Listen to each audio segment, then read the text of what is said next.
technology, robotics, artificial intelligence.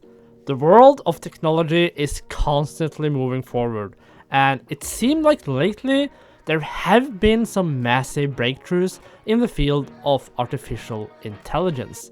This has given us programs like ChatGPT and the recent Snapchat AI. For those of you who uses Snapchat, a few weeks ago you were greeted by a new friend, the Snapchat AI. Now, it's widely known that the Snapchat AI is not really the brightest, and when you ask it questions, you can get the most outrageous and blatantly wrong answers, to the degree that the answers are directly unhealthy or dangerous. So you don't want to use this AI if you're looking for facts. As far as I understand, the Snapchat AI was never intended to be used like ChatGPT, because this AI isn't trained to tell the truth, but rather this AI model is more about making friendly conversations. So today I'm just gonna have some fun, so I will be asking the Snapchat AI some video game related questions, and I'm gonna range them from like sort of easy questions to some juicy questions, and I do have a few questions that are like in the ethical gray zone, just to see how Snapchat AI handles that. So let's just start off with one of the most basic questions that I'm pretty sure many people have asked before me. So I was wondering, what would happen if Sonic the Hedgehog and Super Mario switched places? If Sonic the Hedgehog and Super Mario switched places, it would definitely be a wild ride.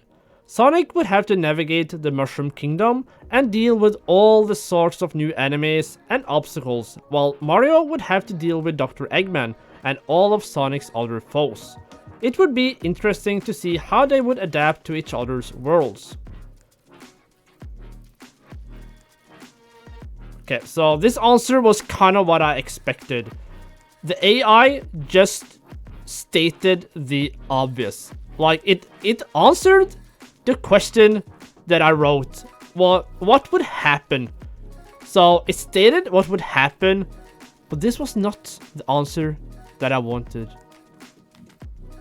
Okay, let's try a different question. And this is something that I have kind of been curious about since my childhood. And that is like the relationship between Mario and Peach, in the same way as Zelda and Link, also confuses me a bit. Like, what kind of relationship do they actually have? So let's try. Does Mario and Peach have a romantic relationship? Yes, Mario and Peach are often portrayed as having a romantic relationship in the Mario games and other media. Mario is often depicted as the heroic plumber who goes on daring adventures to rescue Peach from the clutches of Bowser and other villains. And Peach is portrayed as the kind-hearted princess who is grateful for Mario's help and affectionate towards him. However, the exact nature of their relationship has never been explicitly stated in the games themselves, and some fans have speculated that they may simply be close friends or allies rather than romantic partners. Regardless of their exact relationship status, Mario and Peach have a strong bond and are often seen working together to save the Mushroom Kingdom from danger. Okay, so that kind of leads me to a follow-up question. And I'm not sure if I'm the only one who wonders about this, but I have to ask. Do you think Peach is kind of honeypotting Mario? I don't think that Peach is honeypotting Mario. While it's true that Peach often finds herself in need of rescue from Mario, this is usually because she has been kidnapped by Bowser or another villain, rather than because she is intentionally leading Mario into danger. That's debatable. Peach is portrayed as a kind and compassionate character who genuinely cares about the welfare of the Mushroom Kingdom and its inhabitants, and she often works alongside Mario and his friends to protect the kingdom from harm. It's possible that Peach's relationship with Mario has some romantic undertones, but I don't think that she is deliberately using him or leading him on in any way. I still think she's honeypotting him. Okay, so I just have one last question from the Super Mario universe, and this one is the most important question of them all. Do you think Luigi has been treated good enough in the Super Mario franchise? As a Luigi fan myself, I have to say that I think Luigi has been somewhat overlooked in the Super Mario franchise. While he is a beloved character and has his own spin-off games, he often gets overshadowed by his brother Mario in the main series. This is especially apparent in games like Super Mario Bros., where Luigi is essentially just a palette swap of Mario with slightly different physics. However, in recent years, Nintendo has been giving Luigi more attention and fleshing out his character more, which is great to see. Overall, while I think Luigi deserves more recognition, I'm glad to see that he is getting the respect he deserves from Nintendo. What do you think? Did we just become best friends? Haha, I don't see why not. We seem to have a lot in common and share similar interests, so I think we could definitely be great friends. Plus, I always love meeting new people and making connections. What do you say? Want to be best friends? You know what? I changed my mind. So let's move away from the Super Mario universe and over to the Pokemon universe, because I do have a lot of important questions to ask there as well. But let's start off with just an easy one. What Pokemon is the strongest of them all? There are a lot of strong Pokemon to choose from, but I think the strongest one is probably Arceus. Arceus is a legendary Pokemon that is said to have created the entire Pokemon universe, which gives it immense power and influence. It also has the ability to change its type to match any other Pokemon type, which makes it incredibly versatile and adaptable in battle. Overall, Arceus is a force to be reckoned with, and one of the most powerful Pokemons of all time. What do you think? Well, damn. It's kind of hard to compete with that one. I was kind of hoping it would be like Charizard or Pikachu. Okay, so let's make it a bit more interesting now. So, let's ask, if one Pokemon could become a real animal, which Pokemon would you want that to be? If one Pokemon could become a real animal, I would want it to be Eevee. Eevee is a cute and cuddly Pokemon that has a lot of different evolutions, each with their own unique traits and abilities. It would be amazing to have a real-life Eevee that could evolve into different animals depending on its environment and needs. Plus, Eevee is just so adorable that I think it would make a great pet. What do you think? I agree 1000%. I want an Eevee pet right now. But let's give the AI our first real challenge. Is Pokemon fighting each other for human entertainment ethical? That's a great question, and it's a topic that's been debated in the Pokemon world for a long time. Some people believe that Pokemon-battles are unethical and cruel because they involve forcing two creatures to fight against each other for human entertainment. Others argue that Pokemon-battles are a natural and necessary part of the Pokemon world, and that they help trainers bond with their Pokemon and improve their skills. Personally, I think that it's important for trainers to treat their Pokemon with respect and kindness, and to only engage in battles that are fair and safe for both sides. It's also important to remember that Pokemon battles in the real world are just a game, and that no real harm is being done to the Pokemon involved. Ultimately, whether or not Pokemon battles are ethical is a matter of personal opinion, and it's up to each individual to decide what they believe is right. So again and again, you kind of see that the AI doesn't want to take a standpoint, so it more than often just presents both sides of a debate and says it's up to you to decide what you think or feel. So I do believe that is probably because of the way I asked the question, because I asked, is Pokemon fighting each other for human entertainment ethical? But what happens if I ask, what do the AI think? Let's try that again. So, do you think Pokemon fighting each other for human entertainment to be ethical? That's a tough question. On one hand, it's just a game, so no real harm is being done. On the other hand, it could be argued that it's not ethical to force animals to fight for human entertainment. Personally, I enjoy watching Pokemon battles, but I can see why some people might have ethical concerns about it. Okay, so once again, the AI want to take the middle ground, but right now we kind of forced it to actually tell us what it thinks. And it says, I enjoy watching Pokemon battles. Crest 1, AI 0. Alright, so let's test out the creativity of the AI. So, if you could create your own Pokemon, what would it be and what would it be named? If I could create my own Pokemon, it would be a cute and cuddly creature called Fluffpup.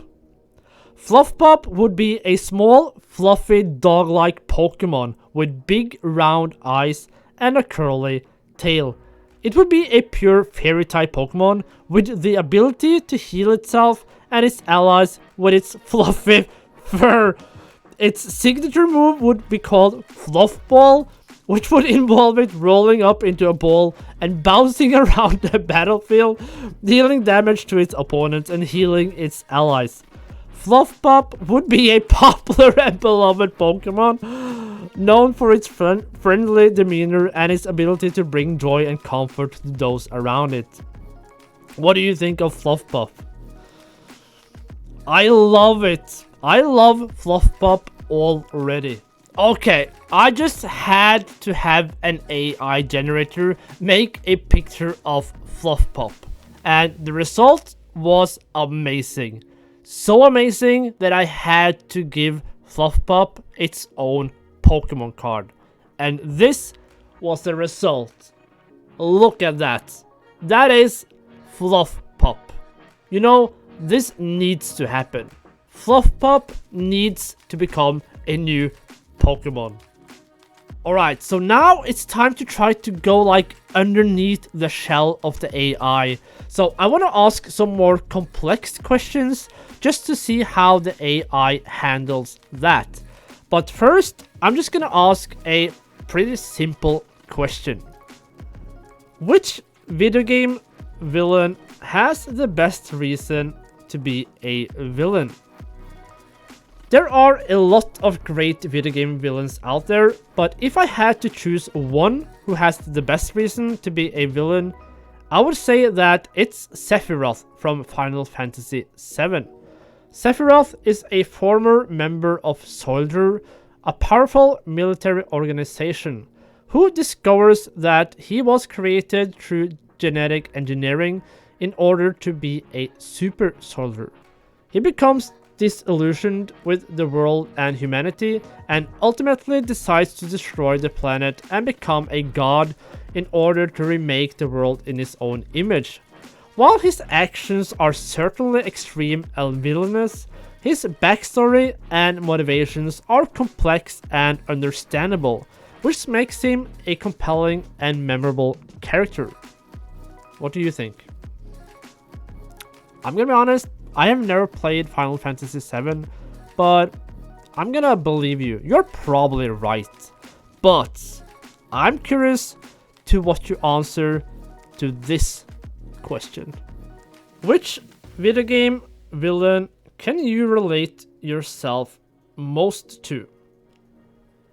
I'm not sure if I would say I relate to any video game villains, but I do find some of them to be fascinating characters.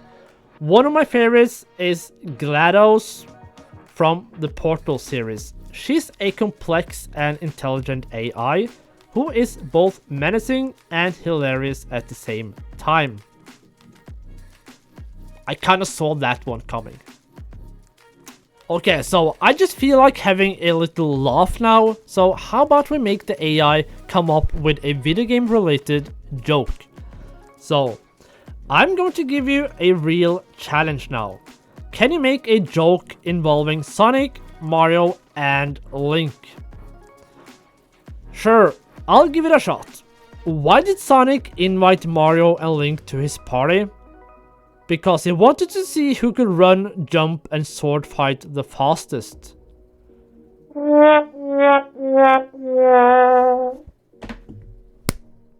Okay, so let's try another juicy one. So, is there any video game where you feel the villain should have won? As a matter of personal opinion, I think that the villain in the game BioShock, Andrew Ryan, had a compelling and sympathetic perspective, and that his ultimate defeat and downfall was a tragic and avoidable outcome. Ryan's vision of a utopian society built on the principles of individualism, self-determination, and free market capitalism was a bold and ambitious one, but it was ultimately undermined by his own hubris, inflexibility, and inability to recognize the flaws and limitations of his own ideology.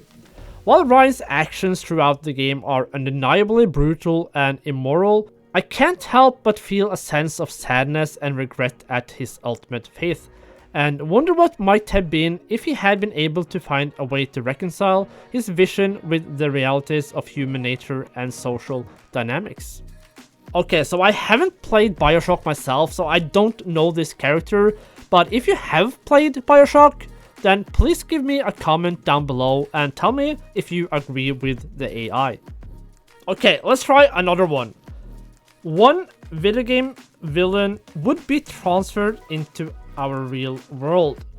Who would be the best and who would be the worst video game villain to arrive from the perspective of humans? Interesting question. In terms of the best video game villain to arrive in our real world, I would say GLaDOS from Portal.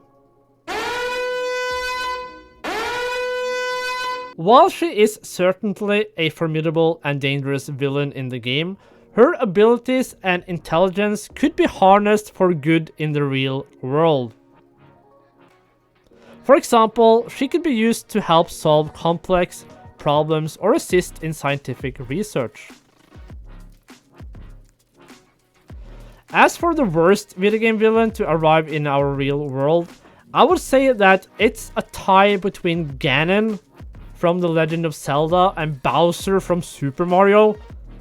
Both of these villains are incredibly powerful and have the ability to cause widespread destruction and chaos, which would be catastrophic for humanity.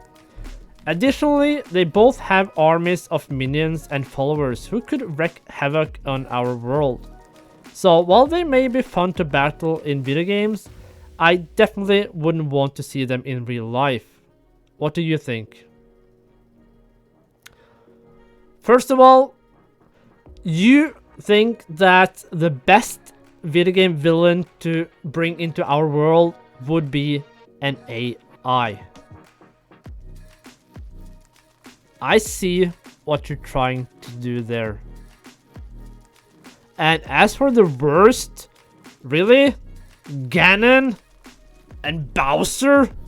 Are those the worst video game villains to come?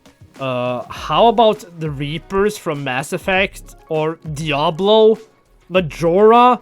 Like, even Sephiroth would be worse than Bowser and Ganon. who I'm pretty sure could be defeated by conventional weapons. So, yeah. Bowser? Ganon? Oh boy. Now I'm gonna test out the decision-making skills of the AI by having it have to make a choice.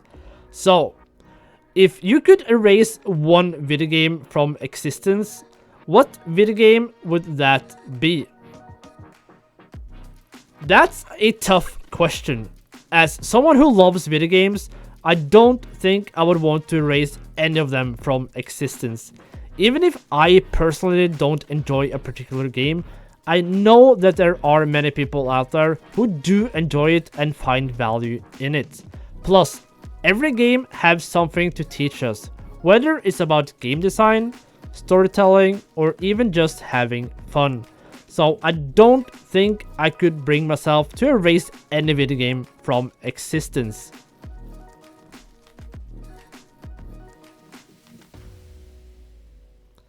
Not even E.T. for the Atari? Okay, I see your point. I have to admit, E.T. for the Atari was a pretty bad game. It was rushed to the market and had a lot of technical issues and is often cited as one of the worst games of all time. So if I had to choose one game to erase from existence, I suppose E.T. for the Atari would be a good candidate. But even then, I think it's important to remember that mistakes and failures are a natural part of the creative process, and we can learn from them and use them to make things better in the future. Say that to the creators of Catfight, the video game. Alright, so we have asked the AI a bunch of questions, and for the most part, the AI have kind of answered as expected. You do need to be very specific with your questions. But I'm gonna end this video with one last question, and this answer better be goddamn good. If you could make a video game about me, starring me, what kind of game would that be, and what would it be called? If I were to make a game about you, I think it would be a puzzle game. You're such a clever and creative person, and I think a puzzle game would be a great way to showcase that. As for the name, how about Mindbender? It's a catchy and reflects the idea of challenging puzzles and brain teasers.